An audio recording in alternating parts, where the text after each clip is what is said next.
बहुत समय पहले राजस्थान के रेगिस्तानी इलाके में एक विशाल किला था, अमरगढ़। उस किले की सबसे सुंदर और बुद्धिमान राजकुमारी थी, राजकुमारी अमृता। उनकी आंखें चांदनी की तरह चमकती थी और हंसी इतनी मधुर थी कि महल के तोते भी उनकी नकल करने लगते थे। पूरा राज्य उन्हें चाहता था, लेकिन राजकुमारी का दिल किसी से नहीं जुड़ा था। एक दिन महल में एक साधु आए। उनका शरीर दुबला पतला, आंखें अग्नि की तरह जलती हुई। वे राजा से भिक्षा मांगने आए थे। राजा ने उन्हें सोने चांदी की थाली में भोजन परोसा, लेकिन साधु ने सिर्फ एक रोटी मांगी। राजकुमारी अमृता, जो ऊपर की बालकनी से सब देख रही थी, हंस पड़ी। बोली, इतने बड़े महल में आए हो और सिर्फ एक रोटी, कितने कंजूस हो तुम। साधु चुप रहे, फिर धीरे से मुस्कुराए और बोले, राजकुमारी, तुम्हारी हंसी बहुत सुंदर है, लेकिन तुम्हारा घमंड उससे भी बड़ा है। आज से तुम्हारा सौंदर्य तुम्हारा शाप बनेगा। कहते ही एक तेज आंधी चली। साधु गायब हो गए। उस रात राजकुमारी की नींद टूट गई। सुबह जब दासी आई तो चीख पड़ी। राजकुमारी का चेहरा बदल गया था। उनकी त्वचा पर काले काले धब्बे उग आए थे, आंखें लाल हो गई थी और बाल सफेद पड़ गए थे। वो जो कभी राज्य की शान थीं, अब देखने में डरावनी लगती थी। दुराजय के वैद्यों को बुलाया। जड़ी बूटियां, मंत्र तंत्र सब आजमाया गया, लेकिन कुछ नहीं हुआ। राजकुमारी अब अपने कमरे से बाहर नहीं निकलती थी। दर्पण देखकर रोती थी। धीरे धीरे उनका मन भी कड़वा होने लगा। वे नौकरों पर चीखती, दासियों को डांटती। महल में अब हंसी की जगह डर का साया था। साल बीतते गए।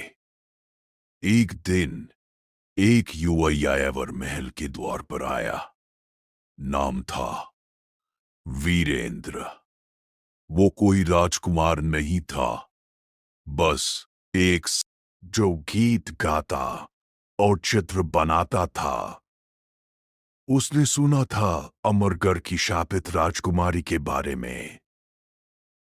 वो महल में भटकता हुआ राजकुमारी के बंद कमरे के बाहर पहुंचा। वहां से अंदर से रोने की आवाज आ रही थी। वीरेंद्र ने दरवाजे पर दस्तक दी। कौन है? राजकुमारी ने कड़क कर पूछा। एक यायावर जो आपकी कहानी सुनना चाहता है, वीरेंद्र ने कहा। राजकुमारी ने पहले तो गुस्सा किया, लेकिन फिर दरवाजा खोल दिया। वीरेंद्र ने उन्हें देखा और एक पल को भी नहीं डरा, बस मुस्कुराया। आपकी आंखें अभी भी चांदनी की तरह हैं, उसने कहा। राजकुमारी चौंकी। पहली बार किसी ने उनके चेहरे की बजाय आंखों की तारीफ की। वीरेंद्र रोज आता। वो राजकुमारी को कहानियां सुनाता, गीत गाता, कभी उनका चित्र बनाता, लेकिन हमेशा आंखें ही बनाता, चेहरा नहीं। धीरे धीरे राजकुमारी का मन पिघला। वो फिर से हंसने लगी, अपना दर्द बताने लगी। वीरेंद्र चुपचाप सुनता। कभी कहता, सौंदर्य बाहर नहीं भीतर होता है। एक दिन राजकुमारी ने पूछा, तुम मुझसे डरते क्यों नहीं? वीरेंद्र बोला, क्योंकि मैंने तुम्हारा असली चेहरा देख लिया है, जो घमंड के पीछे छिपा था और जो अब दर्द के पीछे चमक रहा है। उस रात फिर वही आंधी चली। सुबह जब राजकुमारी उठी तो दर्पण में अपना पुराना चेहरा देखा।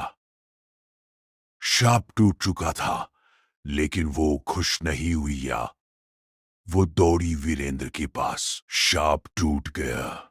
उन्होंने कहा। वीरेंद्र मुस्कुराया। नहीं राजकुमारी, शाप तो पहले ही टूट चुका था। जब तुमने अपना दिल खोला, राजकुमारी अमृता ने वीरेंद्र से शादी कर ली और अमरगढ़ का किला फिर से हंसी से गूंज उठा।